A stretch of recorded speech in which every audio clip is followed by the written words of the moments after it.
Hey, what's up, everybody? I'm Sal Kalani. This is Reggie Steele. And welcome to Spitballin. Let's get it. All right. Man. I coughed and Reggie's already giving me a hard time. Yeah, you should have heard this call. I'm clearing my throat. I always got sinus stuff, and well, I gotta apologize to our audience, Reg. I'm a little hungover today. Oh, really? We had a good show last night, and then when the show is good, and then the owner closes it down and just giving everybody drinks. My family came again. They're closing down with us. Shang Wang's nephew, give a shout out to Scotty. He's come to 3 shows already, and he closed it out hanging out with us. Yeah, he loves it. And Shang, man. Shang's nephew. His nephew. So not Shang, but Shang's nephew. No. He came and saw Shang when Shang performed. Okay. And, he's funny too? Oh, well, he's not a comedian. He's just a fan, man. He's just coming to watch the show. Okay. Yeah. Well, shout out to Shang's cousin. Yeah, we had Samuel Bade and Elliot Chang. Both. Oh yeah, I saw that. Elliot's got two half-hour Comedy Central specials. Oh, Diane's already locking in. All right, well, we'll give her a second. Okay.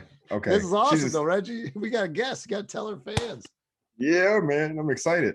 All right, well, first off, let me just say I'm really happy to hear the show went well, man. That's great. I'm telling you, it was good. I'm still trying to get it to grow. I mean, but yeah, we'll see. I got ideas marinating. If you keep bringing in acts like Samuel Bade and what's his name? Johnny Chang? Elliot Chang. Oh, Elliot Chang, and then Shang Wang, and you got Kevin Kamiya coming through, Kevin Shea. Yeah, it's been good. Dude, you got hitters. Chris Garcia's next. Chris Garcia will be coming up. Oh, Garcia's coming through. Dude. I'm like, all these guys got these TV credits willing to work for a burrito. Hey, man. But comics love it. They all like, yo, you feeding me? I'll take it. Yeah, man. Everyone's looking for a space to work out and eat. Yeah. Come on. Yeah. I mean, it gets no better than that. It's like I get to perform and eat. Dude, yeah. Yeah. We just can't let the comedy club owners find out because they may start trying to pay us with chips and salsa. Well, yeah, they already do that enough. All right, Reg, so we got a guest today. Yeah, man. First off, let me say I'm just really excited about this guest today. She's a friend of mine. I've known her for years. She's based here in the Bay Area. A lot of you may have, some of you may have seen or heard of her. What I know her from is basically from the Pine Sol Lady commercials that were really popular at one point for years. And then later I find out that she's done a number of movies. And she used to hang out with Robin Williams, and I'm sure she got stories to tell. But really nice lady, man. Really fun, really sweet, really down to earth, really smart. And I'm excited to have her on the podcast today. So should we bring her in now? Yeah, let's bring it in, Diane Amos. All right, so let's bring in Diane Amos. All right. Ah, there she is. Yeah. Good morning. Good morning. I love it. Look at Barack Obama behind you. I love it. Yes. Oh, yeah. Dude, she has set the stage. How are you this morning, Diane? I'm really good. So glad to be on with you guys. Oh, man, we're so happy to have you. Thank you for agreeing to do this. Absolutely. We've been talking about you for weeks on the podcast. We're like, dude, we got to get Diane. Diane. Right on.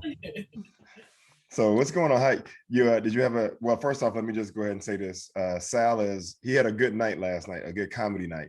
All right. Yeah, so he's a bit hungover today. You ain't got to tell her. She would have never known, Reg. I could put it on, dude. Such a tattletale you are. Hey, I wanted full transparency. Yeah, I kind of understand. I understand. Well, it's nice meeting you, Diane. I've probably met you before. I've seen you backstage at the Comedy Day, and of course, I've seen you perform at Punchline. And it's awesome to have you. We really appreciate you doing this. Thank you. It's really my pleasure. I love listening to you guys. I'll be sitting by myself cracking up. So awesome. And I love the name Spitballin. That's what I'm talking about.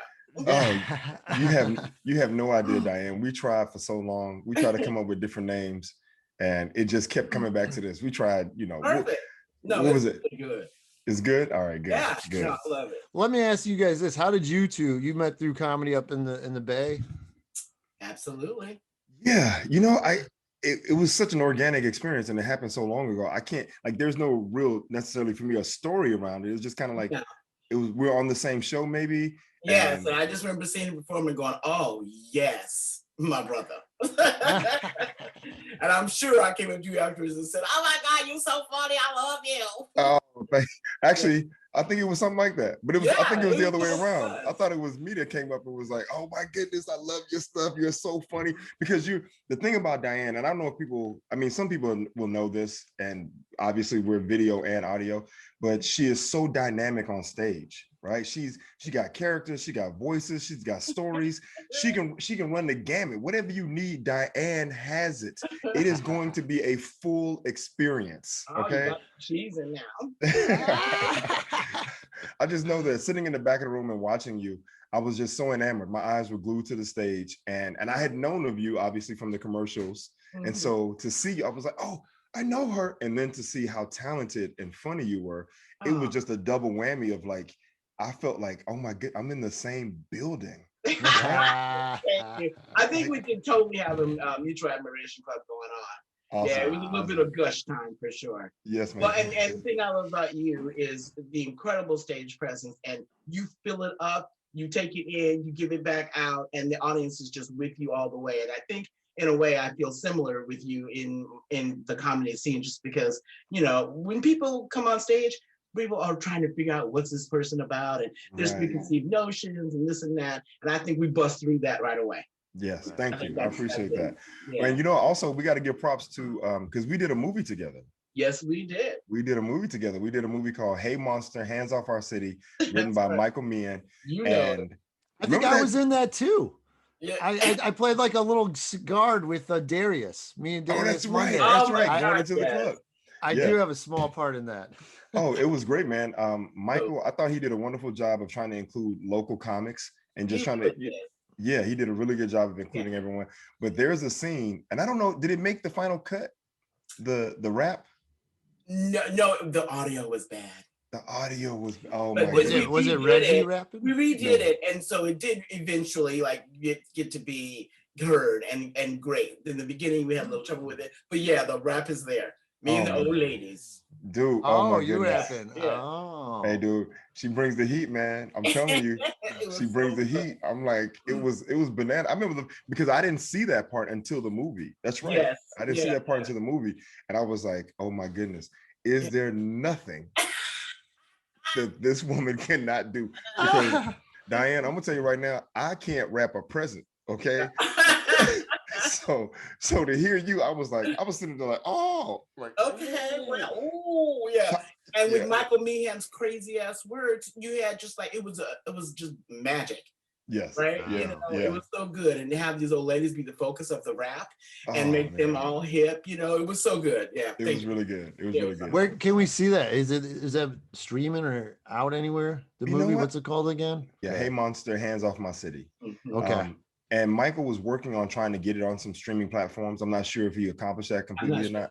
Yeah. So, but it was fun, man. It's out there. And I mean, you got Johnny Steele and Reggie Steele and Diane you got all these great local talent and street people. That's Michael Meehan.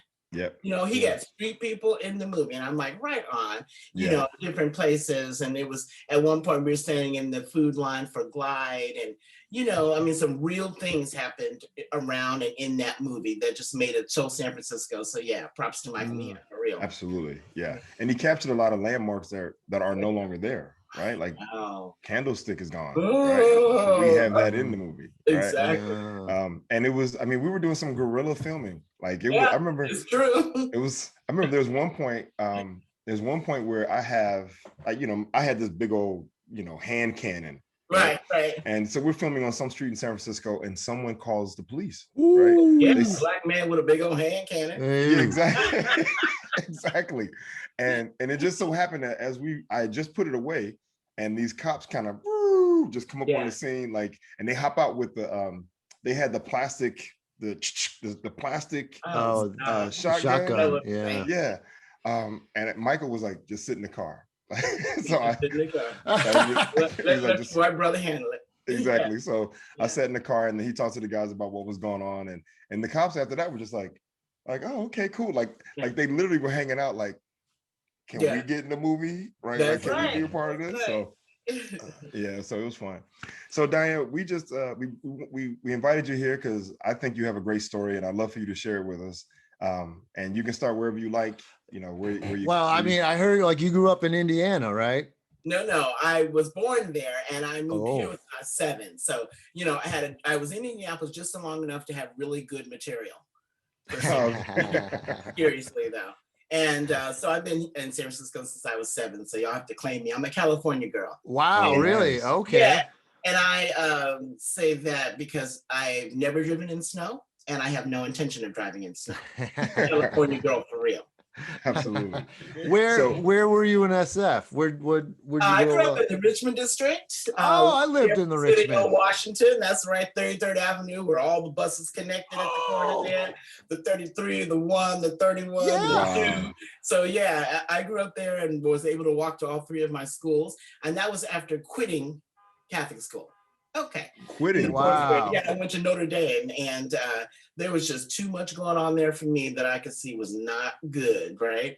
Okay. Yeah, so my mom was a teacher there. She was not a nun. And so she was the only lay teacher there. And one day I went into the teacher's room because I forgot my lunch money and, you know, a little fat kid gets her lunch money, right? So I went, like, knock, knock, knock.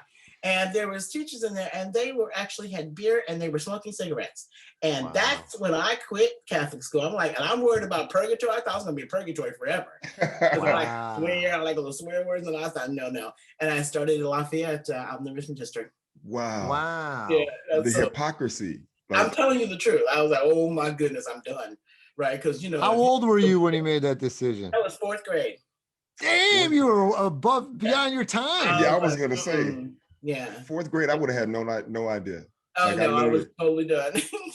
Wow. Okay. And by that time, so, you know, I had already been to Baptist church and, you know, my mom came out in Indianapolis when I was 7 as a lesbian and her first wife is Jewish. So we had to leave.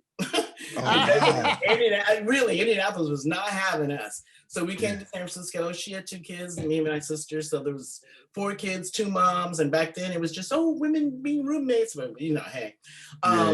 And here we came to just incredible newfound freedom. And so I just had a lot of things going on. So I went to synagogue, Baptist church, Catholic church, Glide, Zen. I went to all of it, kind of to make the decision on what was good for me. And now I would say basically organized religion, not so much, but I am completely a spiritual person. And there's many things about many religions that I like. Yeah. Nice. I can do that. There's a lot at the buffet. Yeah, there really is. Eat up, because, you know, you can pray and be spiritual anywhere. It's all absolutely. Right. Wow. Yeah. So growing up in the Richmond district, you know, when I got there, it was mostly Russian Jews. We had this fabulous community. By the time I left, it was almost all Chinese and some Vietnamese. And, you know, so I saw a real change there. But there was only like 4 or 5 families in the Richmond district at the time I was living there, Black families. So we knew each other, everybody knew each other, and there was busing going on. So I was at a very rich time where our schools were truly integrated. We had everybody there, and there was a lot of love. You know, there was a lot of trials and tribulations, but mostly there was love and respect for what was going on with everyone. Wow, that's really awesome. Yeah. That's really awesome. How did it feel with the busing? Well, you know, because I lived in the neighborhood, which was very rare, they were busing in mostly Asian people from the Western Addition and Black students. So we had a bunch of Asians that thought they were Black, and they were fabulous. And so we just kind of had this real mix. It was absolutely wonderful, you know, to have that community and to really have friends in every walk of life, you know. Right. Yeah. That's really awesome because, you know, my story, I grew up in Alabama. Yeah. And it wasn't that diverse, but I have to give myself credit because the little bit of diversity that we had at the time, I was friends with them. I remember in 5th grade, my best friend was a kid named Aldo from Guatemala. There you go.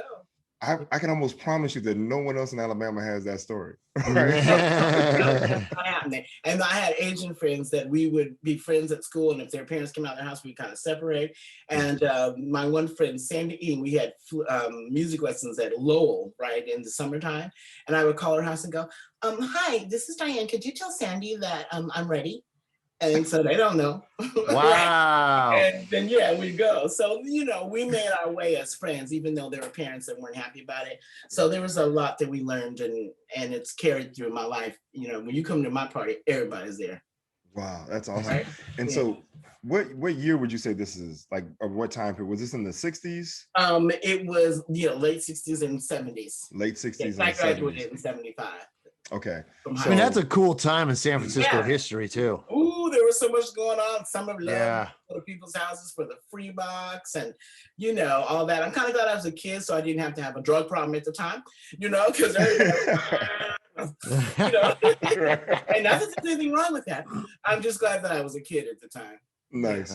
I love that. It's not that anything's wrong with that. I'm just nothing wrong. I'm just saying. Yeah. And I've always been a performer. I mean, since I was 4 years old, that's what I wanted to do. And I would put on shows for my mom's friends, you know.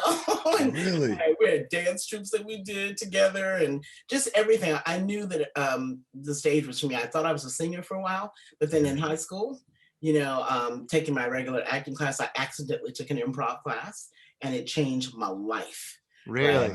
Yeah, I was not happy about having this. I'm like, improv, what's that? I didn't even know what it was. And you called the teacher Mary. I'm like, oh, hippie chick, here we go.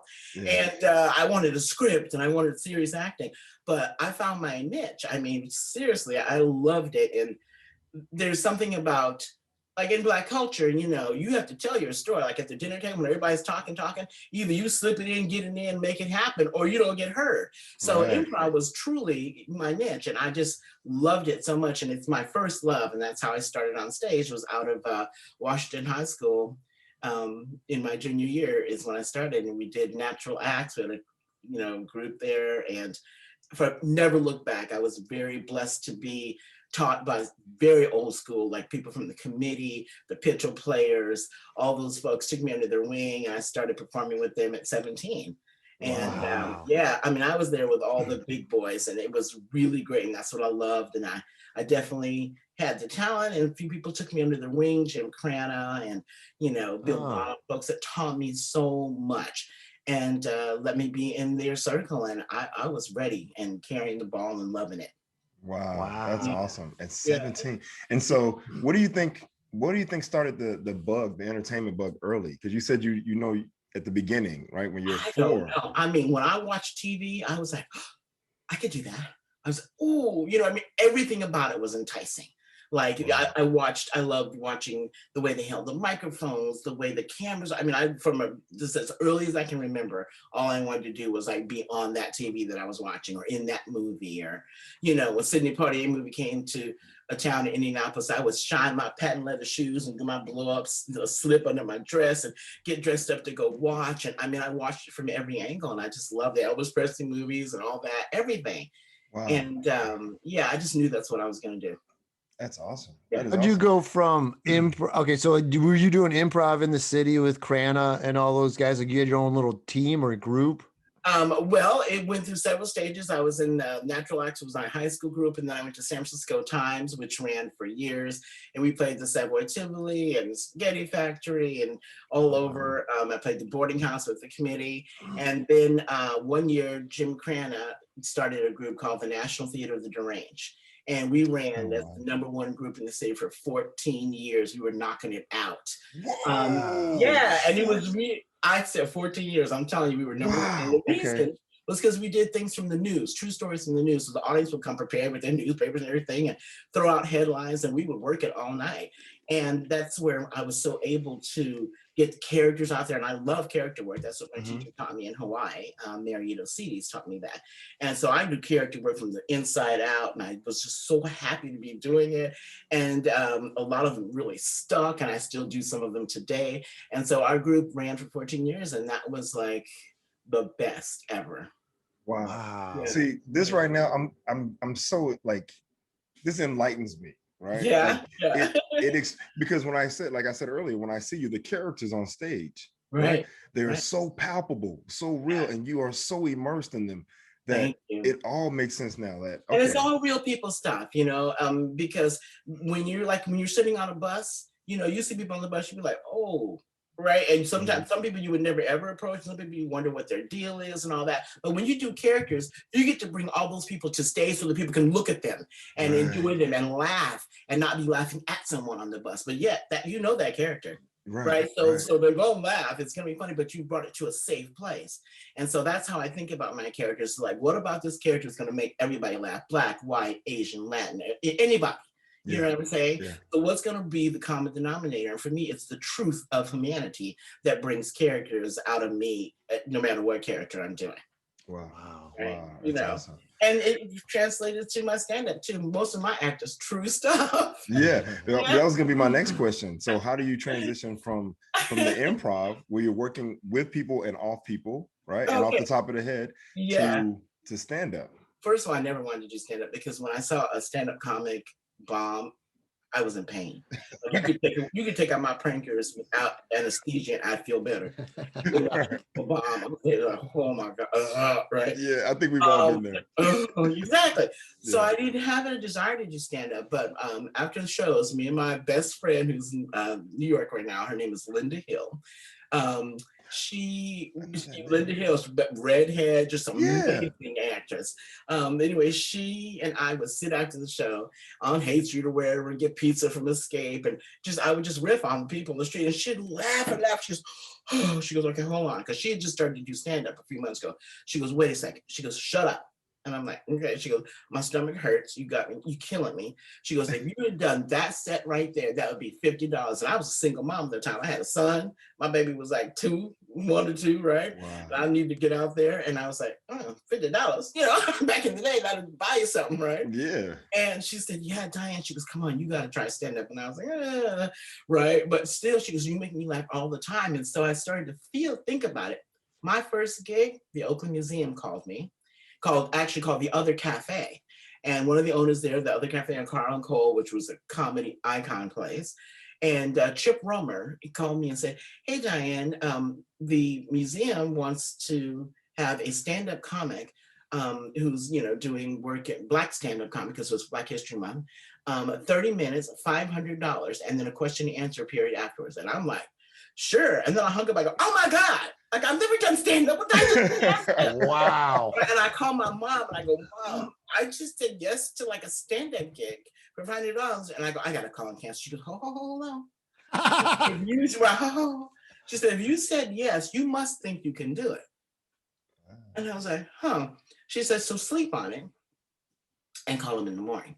So, of course, that night I wrote my set, right? Yeah, of course. I wrote that set that night. And I wasn't used to writing things because improv is so freestyle, but it was about life. And it was about moving from from Indianapolis to California, all that real stuff that happened there. Mm-hmm. And that was the first gig I did, 30 minutes. I mean, your first gig is 7 minutes. 5. Yeah, 5. 8, 3 if you're lucky. 10 minutes and you're jamming, right? Yeah. So I did 30 minutes because I had the characters, I had all that, and I wasn't afraid. That's what improv gave me. I was not scared, right? So I did that gig to an audience that was one of those audiences that is just risers up there. You just see everybody at the museum, and they cheered and laughed and stood up, and I was like, "Ooh, that was better." At that time, that was better than all the sex or drugs anything I'd ever had. That was like, oh my God, I was hooked. I'm like, oh, I need more of this right here. Yeah, right? wow. And question answer period, and that was my first gig. And so it was obvious that I was going to be doing stand-up. And I did. It took me a long time to really, really get in there because I don't do jokes. Right, so back then it was joke, right? But I tell stories, I entertain. And so a lot of, comedy clubs are like, but every time I got up there, I killed. So they couldn't deny that I was killing, but they tried to say, you don't really do jokes. Right. So one day I got very fed up with that. And like I said, I was a single mom, and a nursing single mom at the time. And so I would go to the comedy clubs, do my set, bang it out, go home, nurse my baby. But everybody else was hanging out at the bar and smoozing and getting gigs, right? But I don't have time to sit at the bar and schmooze. I'm a nursing mom. I'll see you later. So, but I wasn't getting booked. So one day I got tired, and I called Cobb's and the Punchline, I think one other club, I can't remember. And I said to them, hey, look, I don't have time to schmooze to get gigs, but I really want to work for you. Would you please give me a week as your MC, right? Because that's where I'm starting. And if I don't do well, I will never call you again. Wow. That's Wow. okay, period. I will never call you again. And so they all said, yeah, they think I'm gonna get rid of her ass in a week, right? Right. Come on. But I mean, I did a week all those places and killed, and I've been working ever since. There was never a question. Then they started calling me, and then I was middling. And that was the step I had to take because I was just angry at, the hypocrisy of you don't tell jokes. No, I'm funny as hell. And this is what I do. Let me do it. Right. So yeah, Man, that's beautiful. Started. That is beautiful. I mean, that ownership, right? That confidence and ownership of what it is. Like, I will not conform to what you think it is. Yeah. If I'm delivering, regardless of. Right. Funny's funny. Funny is funny. Yeah. And when you got people from all walks of life laughing at you, to me, that was the jewel. Yeah. Right. Yeah.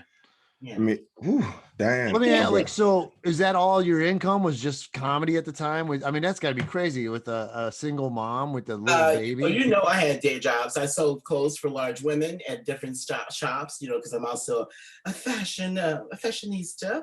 And I was working at several shops, and I worked with this woman who started the first designer clothing store in San Francisco for large women.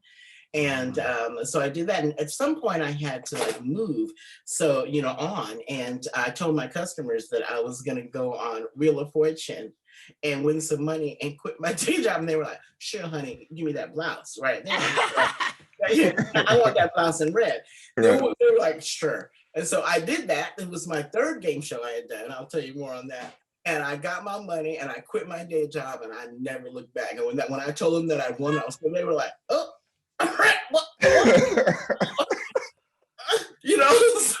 So my career, I mean, I really just had to take leaps and bounds. I met my husband, in my early 30s. My son was 3 at the time, and he's a voiceover and an actor and musician. And we just decided and pledged to each other that we were going to live the artist's life, whatever that meant. Right. And it's been beautiful, and you didn't have to explain to someone why you were gone for a week or it's this club or that. It was really a lovely thing. And price all hit, and bam, we were able to raise our family in San Francisco, buy a house. I didn't buy it till I was 50 because I didn't know about that. Nobody in my family owned anything like that. Right. So it took a lot for me to just take leaps, but I just kept going, Yeah. Wow. Okay, man, Diane, there's so much here. All right, we're gonna go back a little bit. We're gonna pay. Wheel of Fortune. So you said the Wheel of Fortune was your third. Yes. So now my first game show, I was had my baby in Hawaii. That's where I was living as a single mom. I came home for Christmas to visit the family and show the baby, right? Yeah. And I was sitting there watching the $25,000 Pyramid, and some woman won it. I was so happy for her. I jumped up and I ran down the hall and I went, hold on. If I'm excited for this woman that I don't know, why shouldn't I be excited for me? Why shouldn't I be on this game show? And I'm good, right? So I called, so I said to my mom, I said, I want to go audition for Wheel of Fortune. Can I use your credit card? I had credit cards back then. Can I use your credit card to get my little PSA ticket and go down there and audition? And she looked at me and she goes, my mom's a scholar. She's a teacher, special ed teacher, a total scholar. She said, let me think about it. So she comes back in the room. She goes, do you really think you can do it? I said, oh, no, I know I can do it. And she was like, Diane, I ain't never met nobody like you. She's like, wow, right? So she gave me her credit card. I went down, I auditioned. And when I got off the plane, this is a fantastic story. When I got off the airplane, I was walking through a hotel that connects the studio I was going to. Everyone was crying and watching a TV screen. Just people, and I thought, okay, something big has happened. I know something big has happened because everybody is crying, but I can't deal with that right now because I have an audition to do. So I didn't look up at any screens, and I made sure I didn't get any contact with people, and I just went straight to my audition, even though I know something big had happened. Mm-hmm. Did the audition, had a great time. I get out, found out that's when the Apollo had crashed. The spaceship. The Challenger? Yeah. The Challenger. That was the day. So that was 80, that was 84. 86. 86. Oh, it was 86. Yeah. 86. And so I was like, oh my God, right? And I'm in the airport and the white phone's like, Diane Amos, the white phone. I'm like, don't nobody know I'm in the airport. Right. It was before cell phones. So I'm hello. And it was my mom said, Diane, $25 Pyramid call, they want you on. They want to know if you can stay. But I couldn't stay because I was nursing and my breasts were blowing up. And I was like, oh, and you couldn't pump at the time? Like, I need a pump. Come on now, I just went down for the day. Who can afford a pump? Yeah. Right? My baby's my pump, right? So I told him I absolutely can't stay, but I can come back. So I went home. There's my kid. Went back like 3 days later and went on and won $18,400 on a trip to London, right? And of course, I took my mom since she gave me her credit card. And actually, what I did is I turned in my first class stuff and got lower tickets so I could take my mom and her girlfriend at the time. I know, I was gonna say. And my best friend, right? So we just went and did that. And that was the first game show I was on because I wanted to move home. Wow. So that was my money to move home, right? Wow. Yeah. And so before you go on, I want to ask you, so how did you end up in Hawaii though? From Indiana to California to Hawaii? Break up with a boyfriend and I was just sad, waking up mad every day. And I'm like, well, that's not me. I wake up happy in the morning, glad to see sunshine, good rising, people, right? And so I decided I can't live like this. I can't be this mad and sad. And I had visited Hawaii and I was like, I knew someday I wanted to live there. So this is the perfect time. So my roommate and I packed up she had a kid and you know, I didn't have a kid at the time. I'm just moving to Hawaii, and that's where I got my kid. I was like, this is all what I want to do. I thought he was going to be the dad. No. And so I just kind of prayed for daddy to come along, and he did. And, you know, I didn't say nothing. He didn't say nothing. We had a great connection. He's a great man, smart, intelligent, and in Hawaii where I was. And so, bam, that was that. I said, I got my baby. Right? Wow. Wow. So that's how that happened. And that's how that happened. That's how that happened. Wow. And okay. I was there 2 years. 3 years? 2 years. Oh, 2 years. Okay. It was time to come home with my new baby. And I did. Yeah. Wow. Wow. Okay. The second game show I went on was Super Password. And that's because I wanted to go back. I had my baby at home in Hawaii with a midwife. And my roommate at the time, who was at my birth, was having a baby. And she's like, oh, can you come back? Well, no, I ain't got no money to go to Hawaii, so I'll go win some. Okay. Wow. So I went down and went on went on Super Password. And I think I won 13,000 something, a lot of tuna. Wow. Okay, well, hold up before you go on, because I don't know that game show. Super Password. What is that game show? Yeah. God. D. Clark was the thing. I was 11 before that. Password's a great. Oh, you so young, baby. Password's a great game. I don't know what to say. Google it, but people. Okay, I'll look it up. Password is happening, and the word is, chocolate, and then you have to say words, Hershey. So there's someone. Oh right, yeah, I remember that. Okay, so there you go. So I went and slammed that out so I could go be with her for her birth. Wow. And I was like, white people are giving away money in LA, and I'm gonna go get some. Yes. Right? And each time was motivated, right? Yeah. To go home, come home, then to go back for a birth, and the third one was to quit my day job, and that was really cool. All right, so Wheel of Fortune. Tell us about it. It's really great when you go in there and you see people and they're really good, and then the cameras come around and they're like, right. Yeah. Cameras didn't bother me. So I went on, won 14,700 on that, and quit my day job and started my life as an artist for real. Wow. Leap of faith. There you go. Yeah. 3 game shows, 3 wins, 3 W's. Heck yeah. Wow. And that confidence just came from watching the show and just feeling like I could do that. Like, words, my games. That's what I do. I'm not a trivia person. Like, you can kick me off Jeopardy right now. That's not happening. But words are my game. And my mom, was a teacher, and so she made sure my English was good. And there was a lot that I knew, my vocabulary, I could spell. You know what I'm saying? Yeah, so yeah. I did my strength, and so that's what got me what I have. This was the 80s, I'm assuming. Yeah. Mm-hmm. All right. So is it time? Can we talk about 1993, where Pine Sol changed the game? Yes, we can. Well, hold up. Before you go there, hold up. Just want to make sure. Is there anything else in the comedy world? Because I know that you've been able to hang out with a lot of different comics and some iconic figures and spend time and be on shows. Are there any favorite show? Well, Sal, which one you want to do? Should we just keep going to Pine Sol, or do we? Well, I was wondering, I'm curious, comics you came up with in SF at that time. Yeah. Right. So I was right in the middle of the boom, right? And I was still doing improv. And Robin Williams used to come perform with us all the time because, like I said, we had the #1 group. Everybody in the group was great. So he would come before he got wildly famous and right just before he started working and all that stuff and perform with us almost on a weekly basis. So I was cutting my teeth with major people, right? Yeah. And that was lovely. And the stand-up world for me was kind of a little bit distant. So I was around them, but I wasn't in that world yet. And then once I got in there, it was totally cool and accepting. And, I had just enough of a different act that, I was embraced by other comics and, looked at by others, but, I was in the world with them. So. Okay. Yeah. Nice. All right. So you're in SF.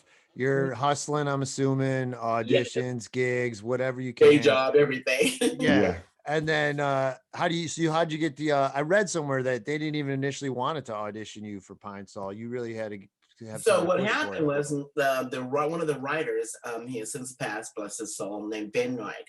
He said he used to come watch me do improv all the time. He was a huge fan.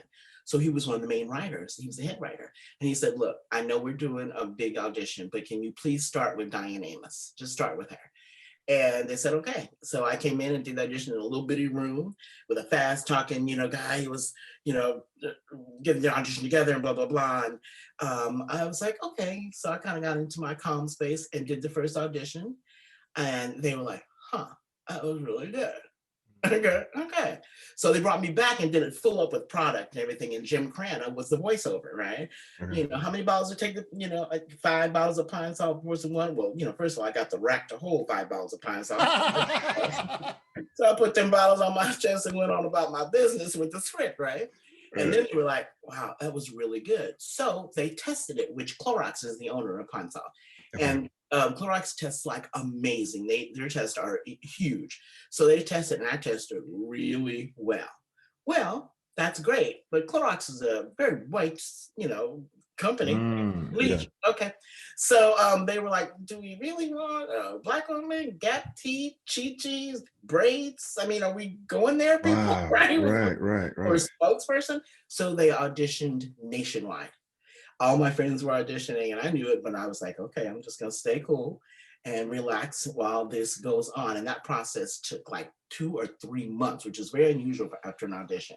That's got to be tough on your head. Yeah, a little nerve-wracking. I always let an audition go. So I bought one of those little mini bottles of Pine Sol and I put it in this little window well we had at the house. And I would walk by it every day and I would say morning Pine Sol and I just let it go. So I was in Orlando, Florida, doing the last Star Search that Ed McMahon was on that year, okay, and 93. And so having a great time, winning, doing fabulous. So I came off stage after a semifinal win. So I'd already had a good day. And I got a call that I got the Pine Sol commercial. Like, shut up. Wow. Right, come on. Wow. Ooh. And even that was a learning experience because the first thing they offered me, I was like, yeah, I'll take him out. Like, no.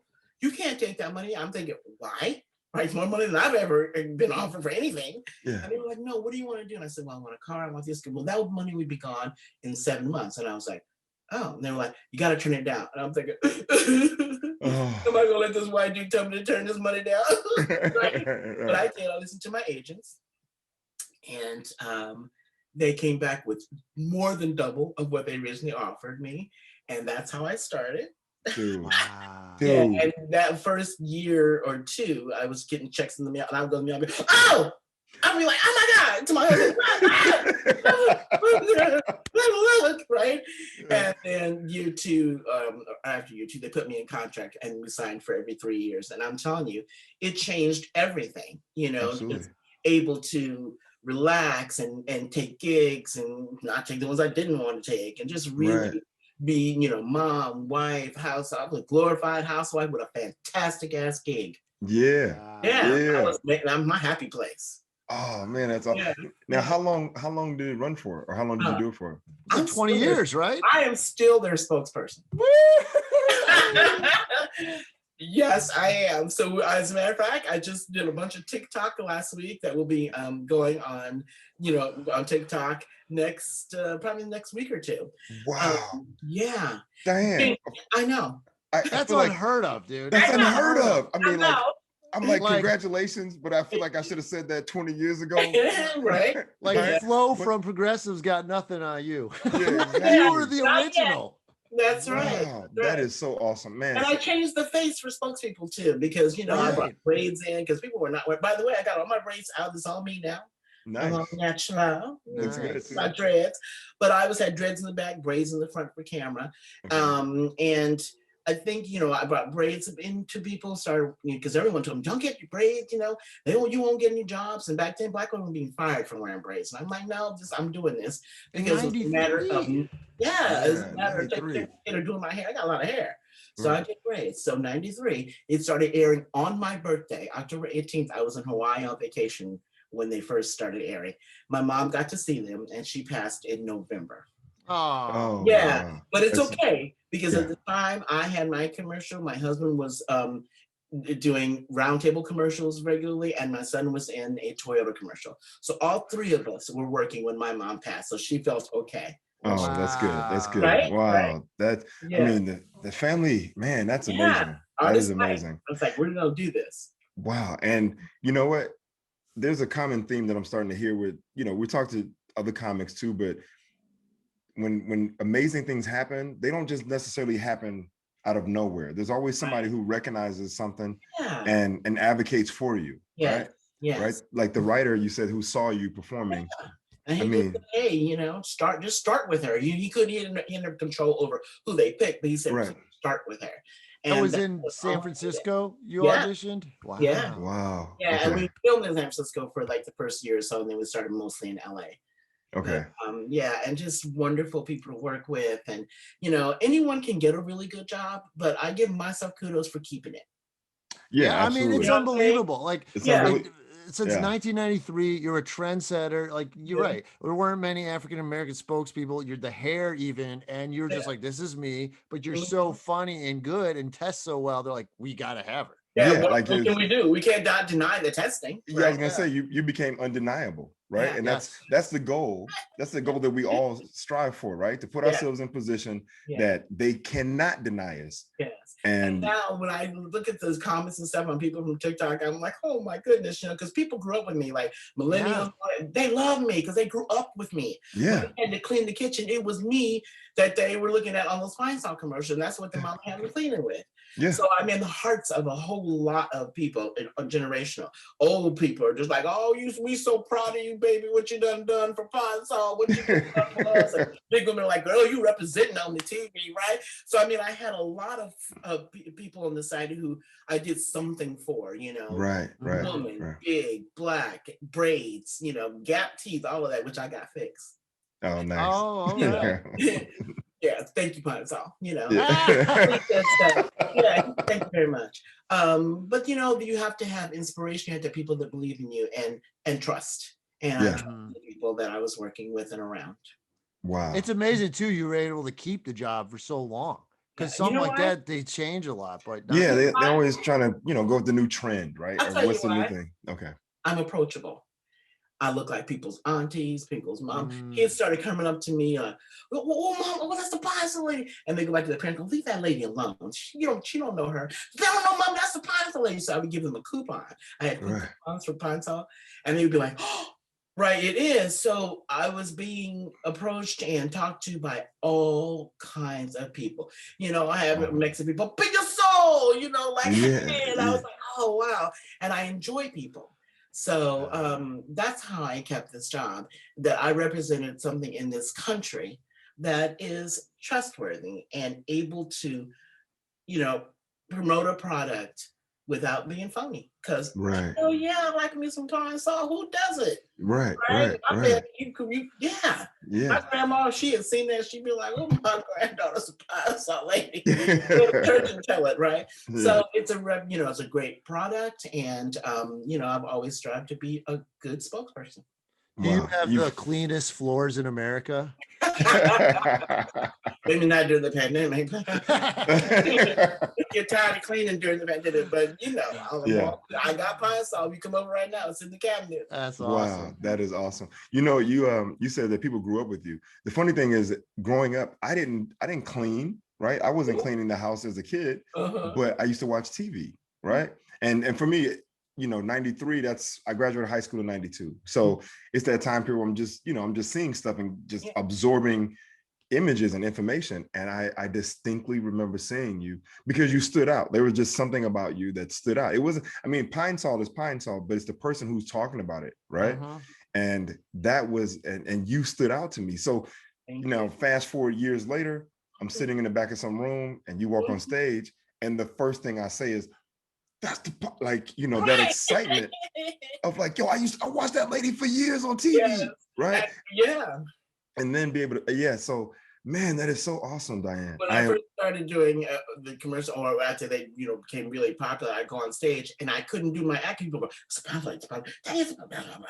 So I had to address it. Yeah, I absolutely. had to just straight up do a bit in the beginning about Pine, so I let them know that's, and then we could move on. But yeah, it's a wonderful blessing, and I'm very grateful. Wow, that is awesome. Yeah. Okay, so now my question is this, Sure. right? What was probably the hardest time, right? What was the most, the hardest, most uncomfortable, or you know, because things were working out, like you get on the game show, you win, you get on the game show, you win, the audition works out. Like, what was the most tumultuous time? Where was there any time where there was some uncertainty about where you would go, what you wanted to do, who you wanted to be? No uncertainty about that, just Okay. uncertainty in the business. Like there was a strike that we had, I think it was 2017, if I remember correctly. Okay. And like I said, I didn't buy my house till I was 50, so I didn't have a house yet. But we were, I mean, I was making great money. We were still, you know, working actors. I didn't have a ton of money. I had enough money to live in San Francisco. Right. We were in a rent control appointment on 6th Avenue, and I was able to do that. So we were doing okay. But who had bought houses and stuff during a strike was long. I couldn't work at all and do any of that because I'm, you know, union. Yeah. And while other people were losing their houses and all that, all we had to do was tighten our belt, not go out to eat, not go to the movies, stay home. You know, there's our pandemic, and we made it through that. But it was a very hard time because it was very uncertain. Like, are they gonna, you know, drop the people because, you know, you're on strike and all that? And they asked me to work during the strike, and I was like, no, I'm not doing that. And you go out of the country, and I'm like, no, I'm a union girl, and the actors here, they can't work. I'm with them, you know, in solidarity. And so that was a hard time. But after that strike, you know, things picked back up, and we just kept on going. But that was probably the hardest time, where there was uncertainty in the business. Okay. So no uncertainty about your place, but, you know, external factors, basically. Yeah. I mean, I'm going to act and do that as long as I can. When movies, back in the day, when movies coming through San Francisco, boom, boom, all the time, I booked almost everything that I auditioned for. Right. You know, and some small parts, but some good parts, you know, pivotal parts and things like that. Well, you know, I'm glad you mentioned that, because I saw that you were, you mentioned Robin Williams earlier, and then I saw that on your IMDb that you were in Patch Adams. Yeah. Okay. No. Yes. And no. Oh, okay. But I did not get to stay. There was some thing with my hair that they could not deal with in that time period. So I still get checks for Patch Adams, because I did not do that. But I was in 9 months with Robin Williams and Tom Arnold and Julianne Moore. I mean, it was a really great time. I was in Copycat. Which was awesome.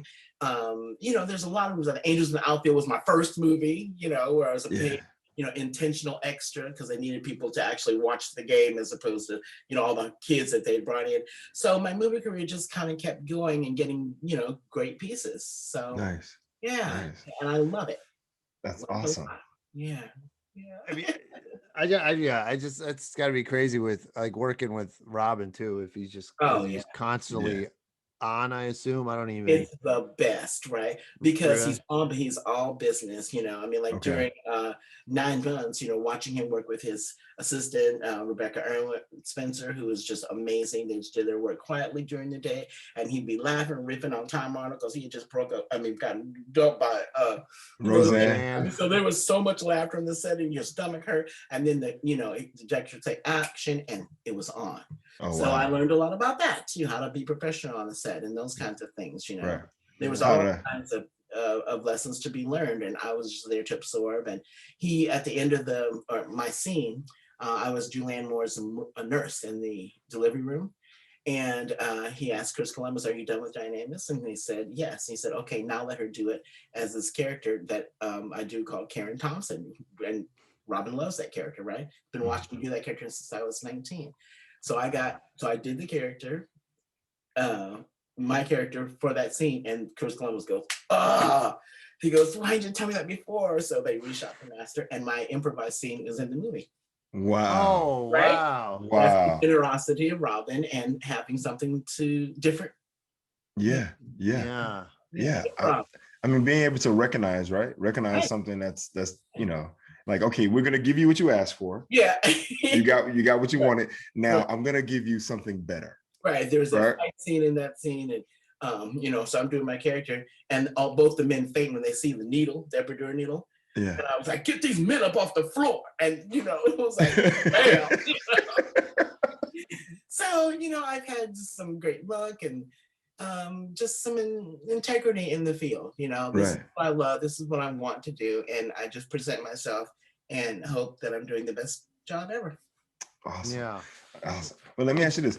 Go ahead, Sal. You had a question? I was just gonna say, it's just awesome. You knew the whole time like what you wanted to do, or just how to do it is always the toughest part in this business. Right. Right. And I also love the fact that you advocated for yourself, right? Like so many people wait for opportunities to come, and then those opportunities may never come. But you picked up the phone and called and said, "Look, let me try this, and if you don't like it, I'll leave you alone." Yeah, and then I thought, well, if they won't book me for a week after the way I kill every night, then I shouldn't be doing this, right? And I knew that I could. So yeah. Well, and even going back, I mean, come on, Diane. The first comedy gig was 30 minutes for 5 bills. That's insane. 5 bills. I was like, shut up. You understand that there are comics right now that if that was their first gig, it would have been one show and they're done for life, right? Right? No one would have booked them ever again. Like, you'd have been a wrap, right? That's the power of improv. I was not afraid, and I knew I had plenty to pull on. Yeah. Wow. Wow. And then to go on the game show, to look at the game show and be like, I could do that, and then make the call, right? To go do it, and then to win it, and then say, you know what? Oh, I got something else to do. Yeah. Let me go do this game show. I need some money. I need some money. What'd you say? And to quote you, there's white people in LA giving away money. I'll go get some. Yeah, I'll go get some. I'll get some of that. I'll stand in line. And then to even have the wherewithal to know that when you get off the train, or when you walk into the place and see that something has happened, to have that focus, right? Like, I need to take care of business first, and then I can figure out what's happening later. Yeah, exactly. I mean, that's Cassie, do you remember the final puzzle you solved on Wheel of Fortune?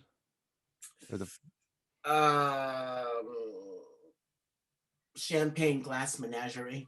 That one. Get the hell out of here. Yeah, we got the champagne, and you got some of the idiot to fill in the middle. It was champagne glass. And I feel like I feel double indemnity, because I didn't quite get that connection, but by then I'd won some money, so I was good. Yeah. Wow. Oh, okay. Wow. Yeah. I feel like I've seen that one before, and that was with Pat Sajak and and what's her name? Vanna White. Vanna White. Yeah.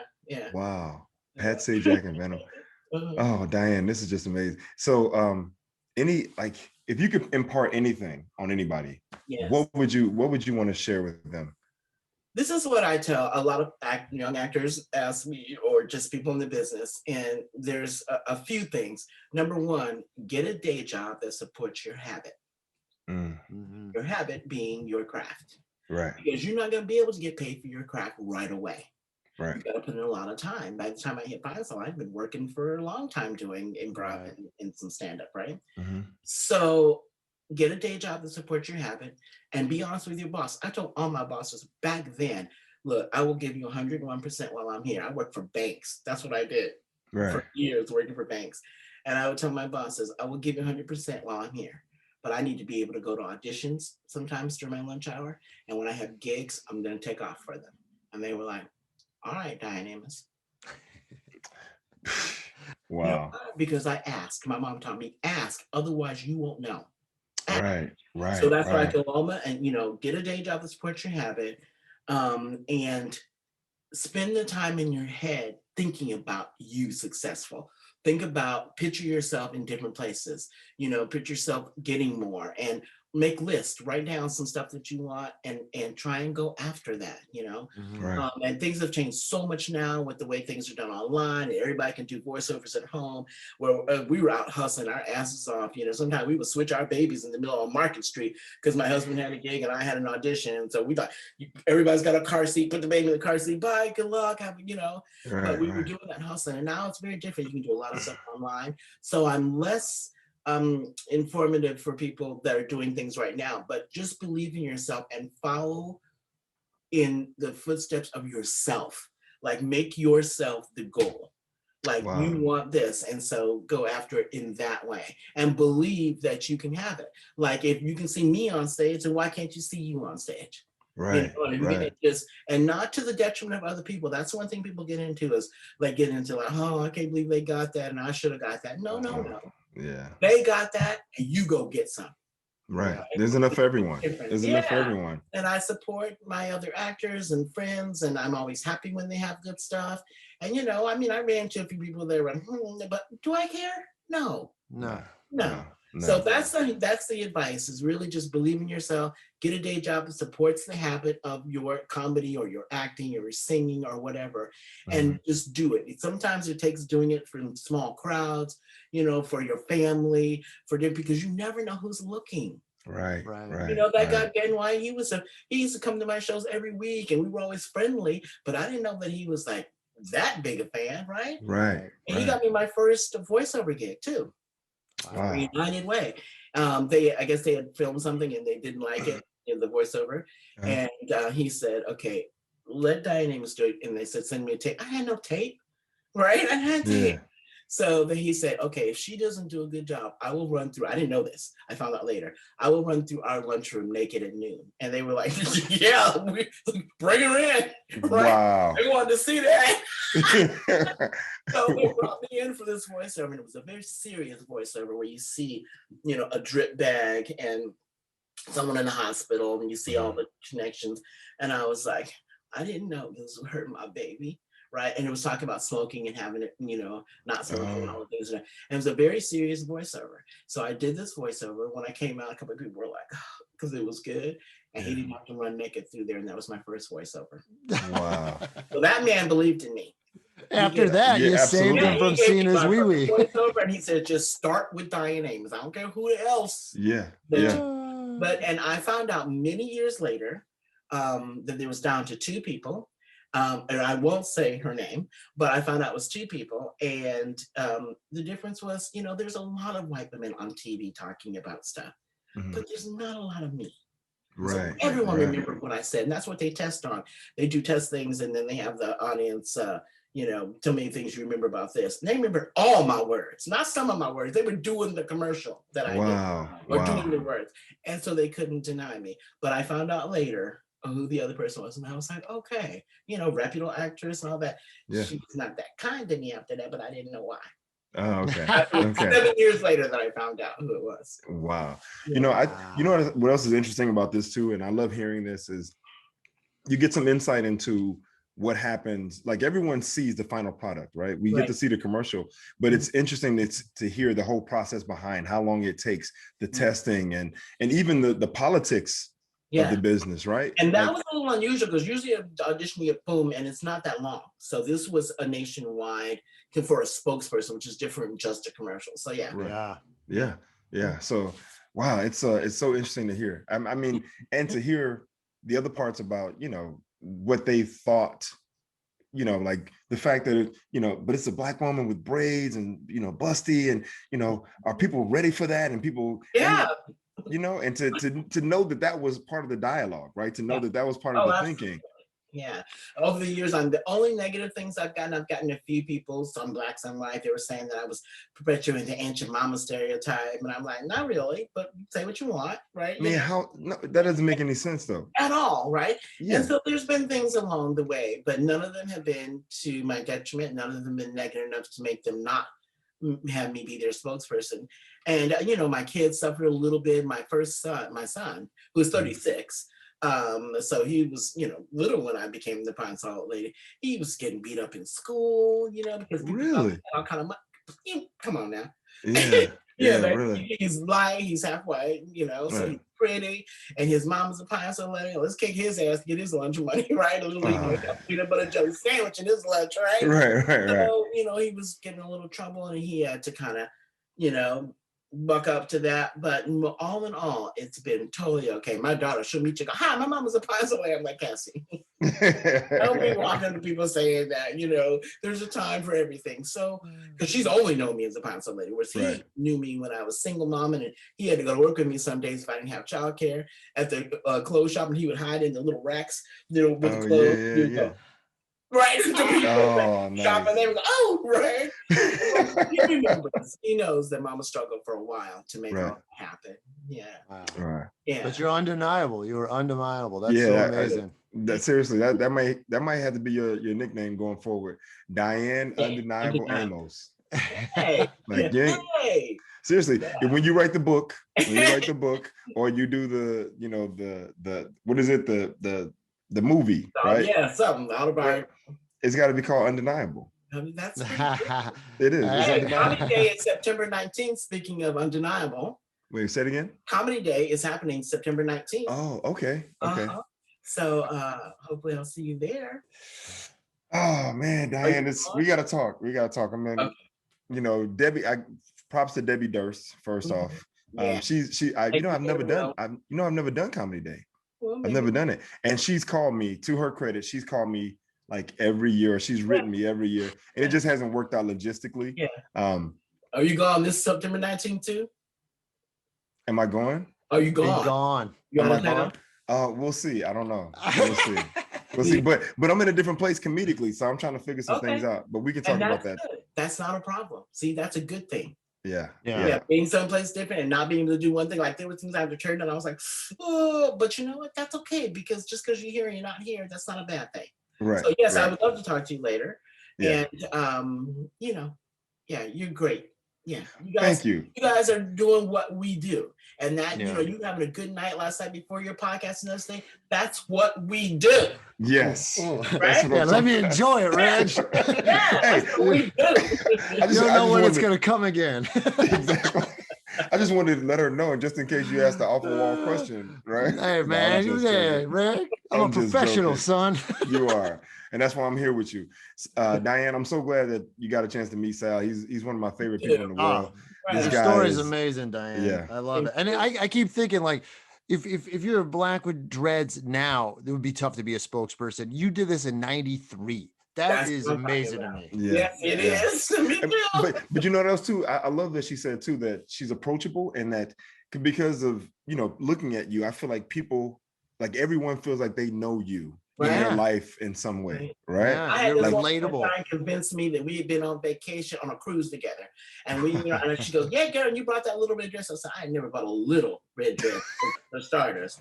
So that wasn't me, and I swear to God, I did not go on that cruise. And she's like, "No, we talked." I'm like, I finally just said, "Okay," and walked away. Yeah, you're probably on their TV. They was watching the Pine Sol lady. Yeah.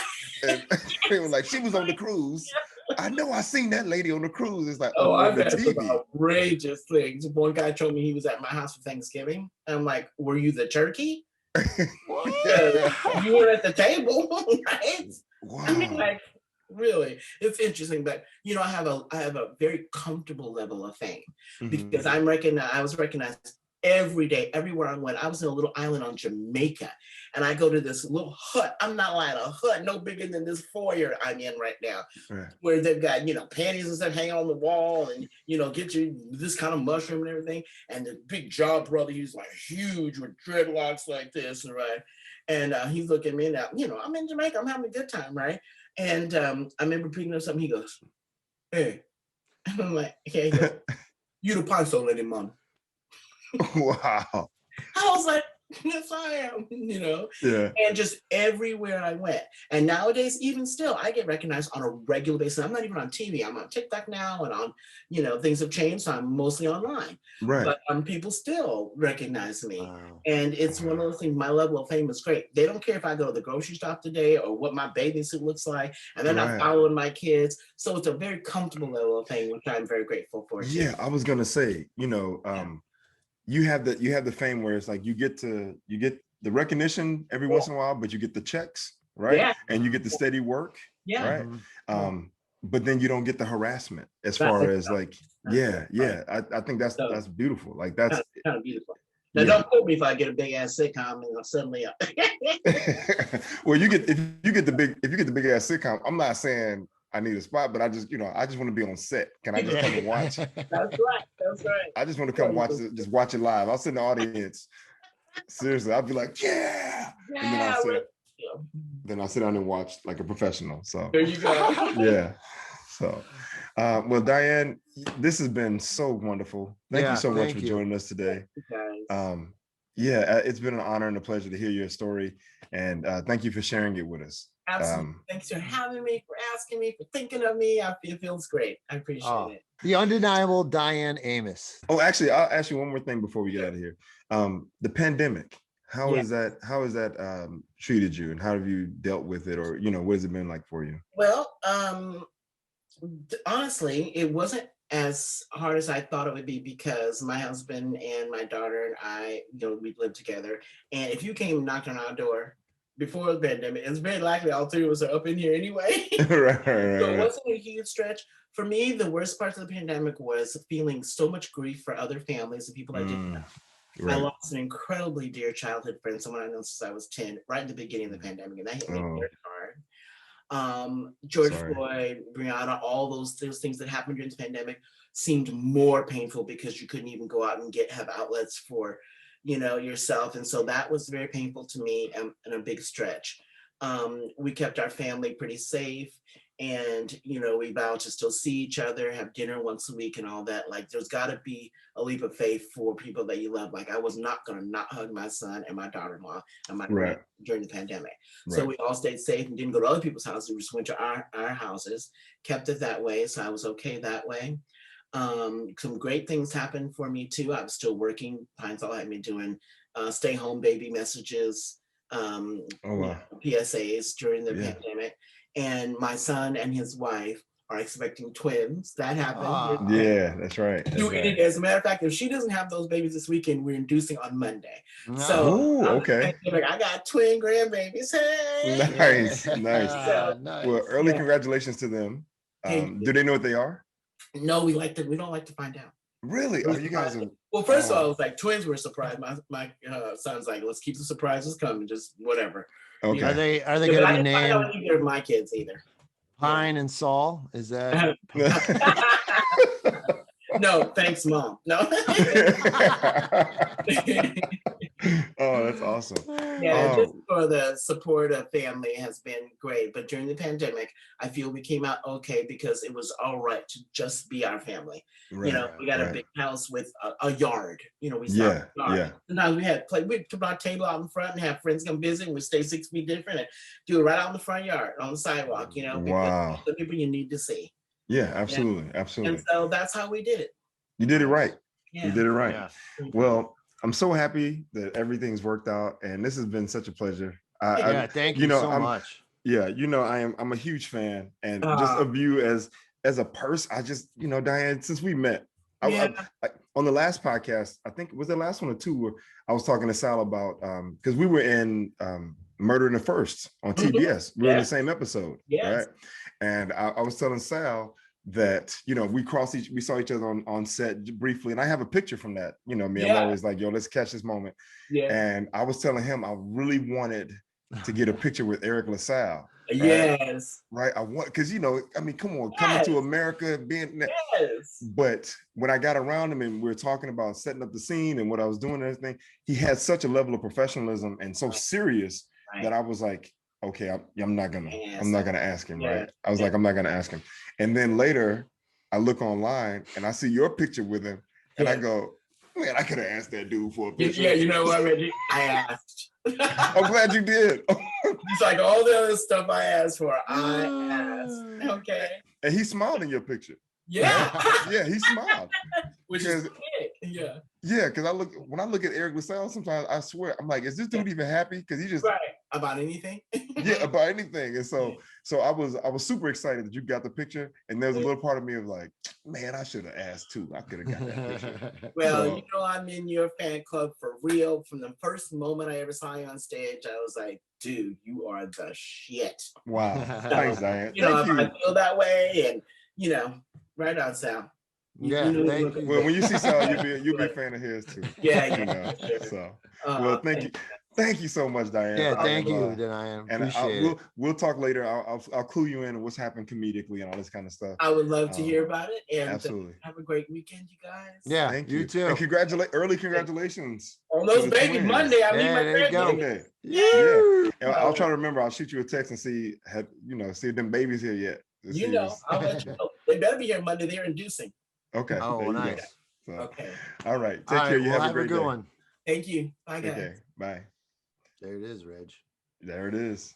Hey, nice job, Reg. That was a good one. Dude, that was a good one, right?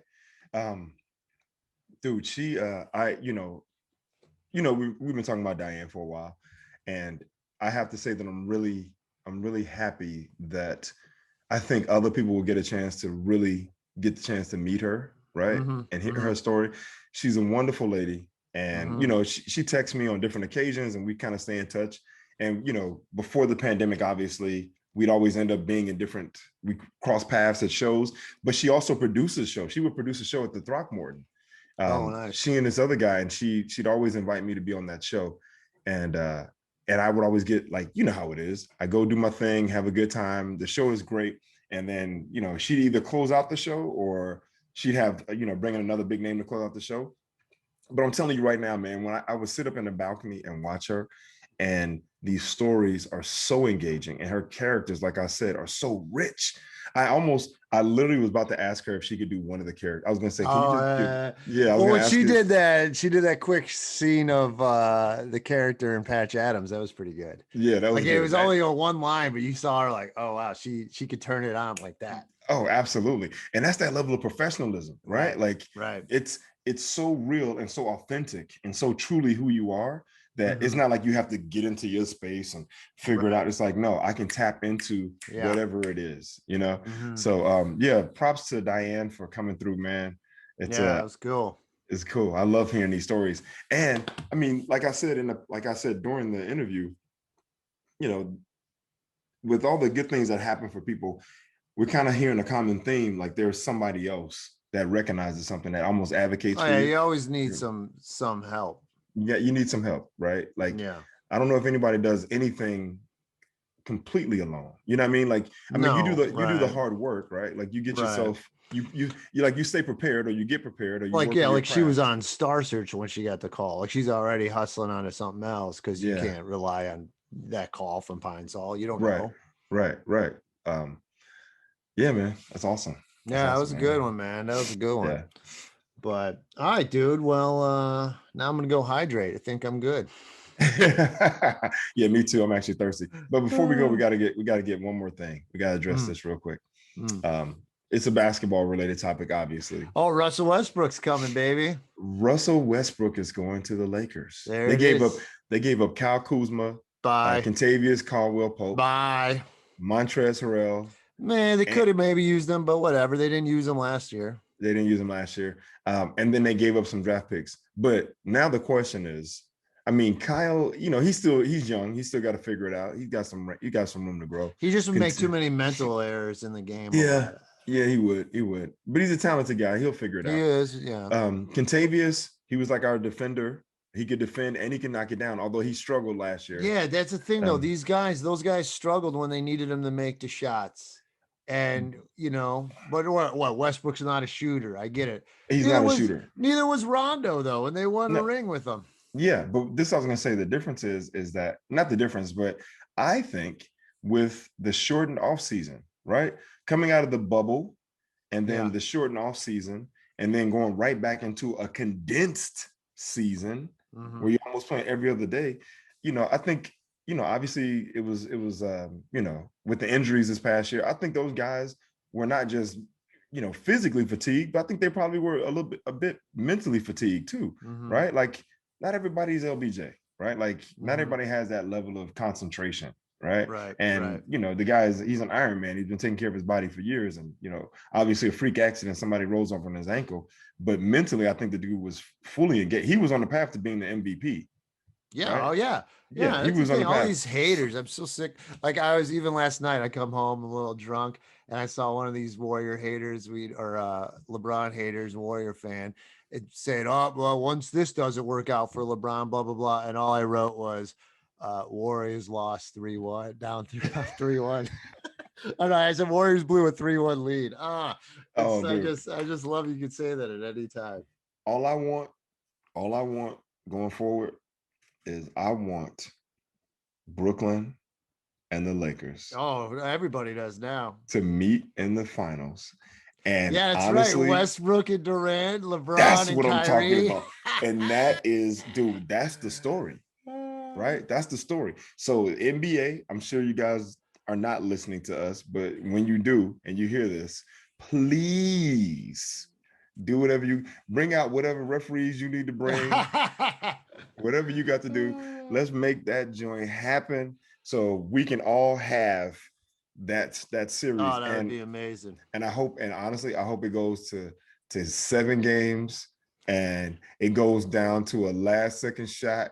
And I want, you know what I want? I want the Lakers to be up by 3 in the last second of the game in game 7.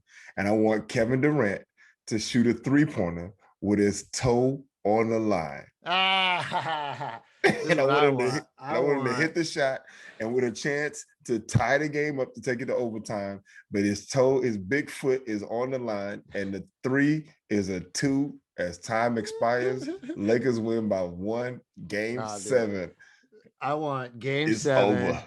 Game is tied.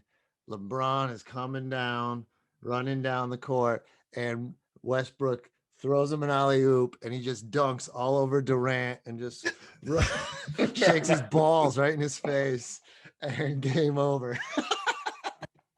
Yo, I'm gonna flip it because LeBron, he got no beef with KD. No, but I just want everybody, because everyone, KD's the best now. Nope. No. Well, KD, let the king come down again. Hey, look, LeBron's about to be 37 in December, right? KD is still, he's still on the tail end of his prime. The guy can go. I take nothing away from him skill-wise. The guy can play. I think LeBron still impacts the game in a multitude of ways that Kevin Durant doesn't yet. But as far as like straight up scoring and shooting, hey man, ball handling, the dude is damn near untouchable. Although he ain't doing shit with Team USA right now, but whatever. No. I think, let's go. How about we flip the script? Let's go game 7, right? Game 7. LeBron's coming down. He has the ball. And, they got whatever shooters. So people are kind of moving out of the way, right? Trying to figure out if he's going to kick it out.